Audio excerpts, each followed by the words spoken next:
నిన్న మ్యాచ్ జరిగింది కదా! లక్నో అలాగే రాజస్థాన్ జట్ల మధ్య. అయితే ఒక వింత సంఘటన చోటు చేసుకుంది. ఫస్ట్ ఇన్నింగ్స్‌లో మిచెల్ మార్ష్ అదరగొట్టేసాడు. అయితే ఆ తర్వాత అయితే దానికి తనకి ఆరెంజ్ క్యాప్ వచ్చింది.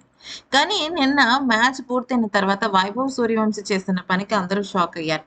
అయితే వైభవ్ సూర్యవంశీ నిన్న 38 38 బంతుల్లోనే 96 పరుగులు సాధించాడు.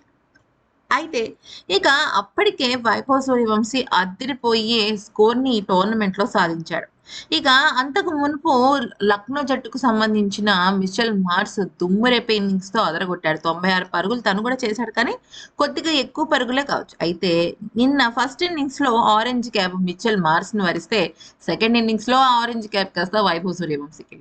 అయితే ఇక మ్యాచ్ అనంతరం ఈ అవార్డ్ అంటే man of the match award నేను మిచెల్ మార్స్ ఇద్దరం కలిసి పంచుకుంటాము అంటూ వైభవ్ చేసిన పనికి అందరూ కూడా షాక్ అయ్యారు. నిజానికి ఇటువంటి ఆనవాయితీ గత కొద్ది కాలంగా వస్తూనే ఉంది. ఎందుకనంటే మ్యాచ్‌లో ఇరు జట్లు చాలా కష్టపడినప్పటికీ ఒక జట్టుకు మాత్రమే man of the match award దక్కుతూ ఉంటుంది. కొంతమంది మ్యాచ్ గెలిస్తే మరి కొంతమంది మనసులు గెలుస్తారు. సో, ఈ నేపథ్యంలో వైభవ్ సూర్యవంశీ చేసిన పనికి అందరూ కూడా మెచ్చుకుంటున్నారు. ఈవెన్ మిచెల్ మార్ష్ కూడా హ్యాపీ ఫీల్ అయ్యాడు.